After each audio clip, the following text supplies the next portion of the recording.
Ladies and gentlemen, please welcome to the stage Dr. Ian Bremmer, President of the Eurasia Group and member of the Concordia Leadership Council. Howdy, howdy. Very glad to be here. I come to you today bearing slides. I never use slides, but they said this is TED Talk format, and so here we go. Now, the first slide, if I had been giving a speech to you 8 years ago, I would have used this same slide. And that's my view that we are in a G0 world, a world order where no single country or alliance of countries can meet the challenges of global leadership. It was pretty clear back in 2012, when I first started talking about the G0, that we were heading in that direction for geopolitical reasons. Because the US had not done a Marshall Plan when the Soviet Union collapsed, because China was rising and developing superpower capabilities in economics and in tech, and they weren't becoming like us. They weren't becoming democratic. They weren't becoming free market.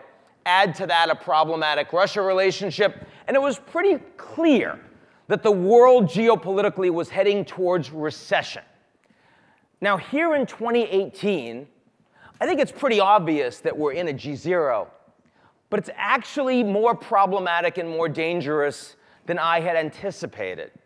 And the reason for that is not the geopolitics. And this is despite the fact that the economics are going so well, and the US markets are hitting records, and we've got 4% global growth this year, and the United States seems to be on a good track. No, it's because our countries in the West are so divided. The political spectrum, which used to run left and right, now looks like this.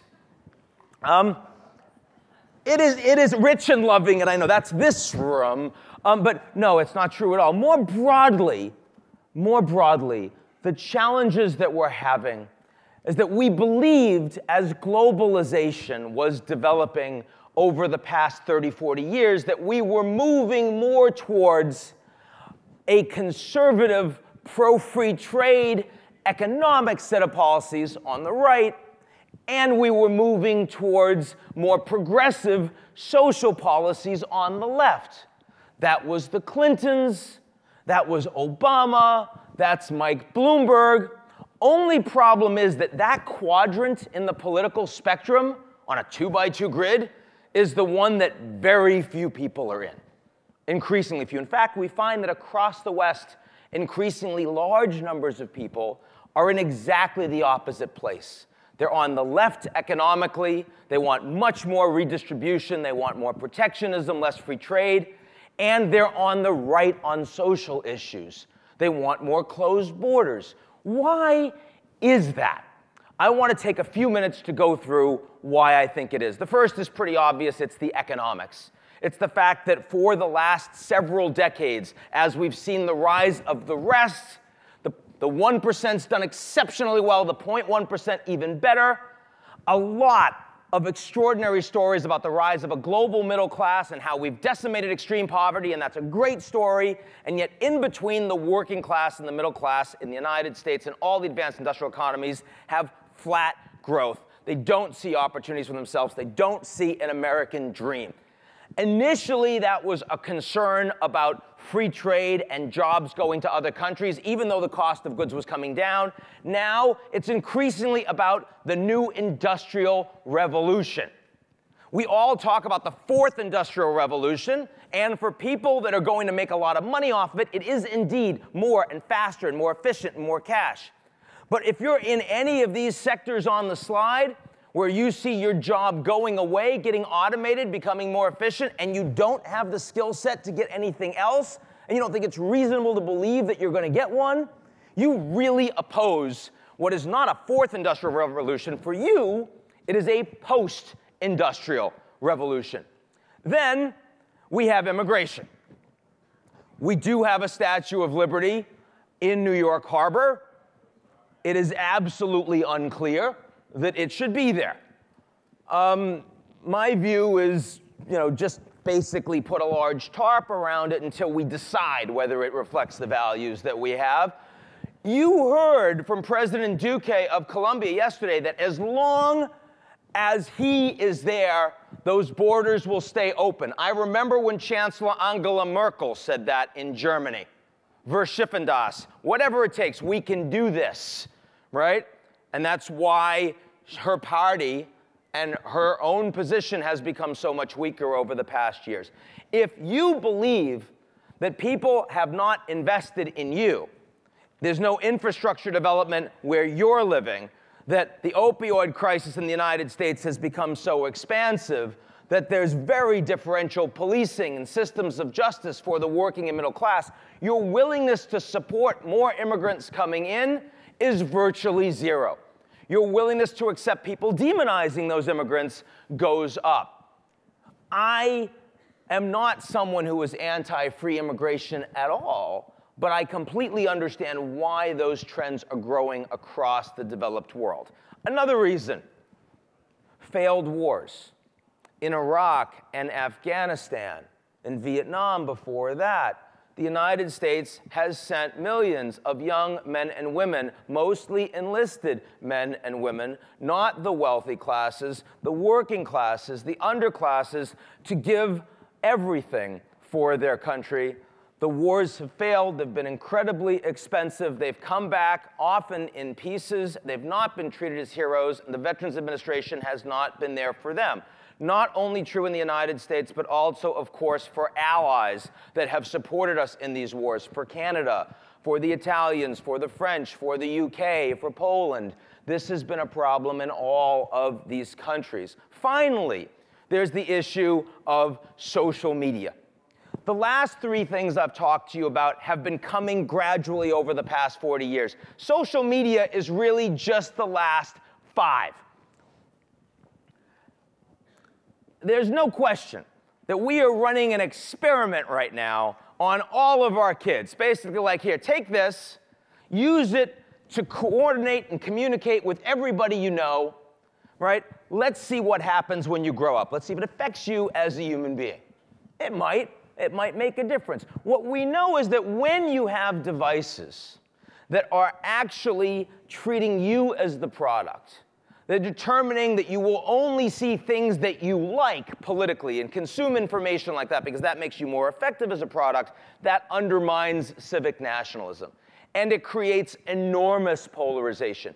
And again, this is something that we were only seeing in the last 5 years. 25 years ago, you remember this cartoon? There was a dog on a computer, and he was talking to his other friend, another dog, not computer literate, and said, you know, on the internet, no one knows if you're a dog, right? But today, we know if you're on the internet, if you're a dog, what kind of dogs you're into, where you do your doggy business. We know all of that, right? And that is because top-down is now the revolution of data. It is about those few organizations that are able to collate and coordinate and surveil and sell.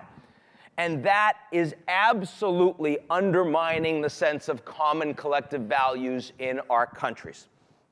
So, is this new? No. Is this about Trump? No. If we were to get rid of Trump, would this suddenly go away? Absolutely not. We see in the United States from the 1990s to the aughts to now 2017, we have seen far greater polarization between the Democrat and Republican Party. And that's not because the Congress has been evil. It's because the people have moved farther apart for the reasons I've suggested. And the parties, knowing they want to win, have followed them. And this did not just happen in the United States. It happened in the UK first with the Brexit vote. It happened in France. They elected Macron only because he was the new shiny object that got rid of the old parties. And they also voted high for the Communists and for the National Front. And now that they see that Macron's policies are kind of globalist policies, he's at 20% approval.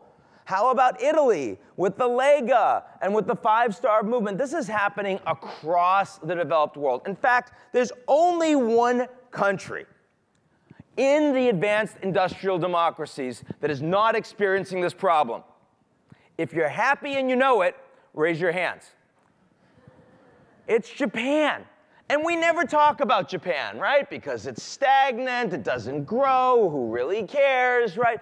The fact is that all of the problems I've just mentioned to you don't exist in Japan. Why? Number one, working class, middle class. The population in Japan is shrinking, which means per capita, even though the economy is not growing, they're doing better than any other OECD economy. They don't feel as bad. Number two, anti-immigration. You know what? Japanese don't let in immigrants, so they don't really dislike anyone internally from that perspective. Hard to demonize, right?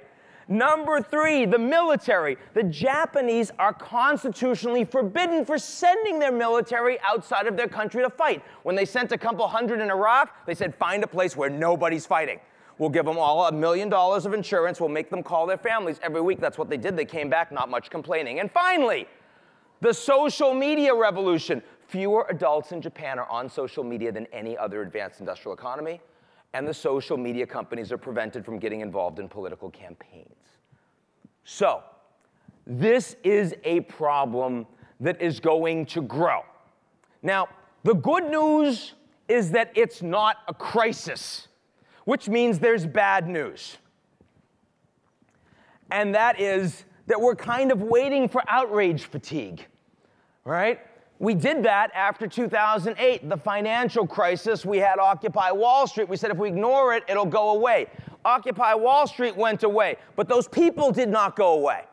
They're disenfranchised, they're disgruntled, and they're increasingly saying, we're going to vote that way. Now, I actually am optimistic about this. Number one, because as it eventually becomes a crisis, that's when we'll be pushed to start taking action. But I'm also optimistic because of places like Concordia. Because we all know, when we look at the US government today, we look at the European governments today, we look at the UK government today, we understand that they are not moving in this direction, not fixing the social contract and the safety net for these people. But we also know that in states and in cities and public-private partnerships and CEOs and philanthropists and all of the people in this room are coming together precisely because we know this is a problem. We understand it's getting worse, and we're not going to stop trying to experiment with solutions until we think we have some that actually work at scale. So that's what I wanted to share with you today. I hope you found this worthwhile. I really thank you for coming out. No more slides for my next presentation. See you guys later. Thank you.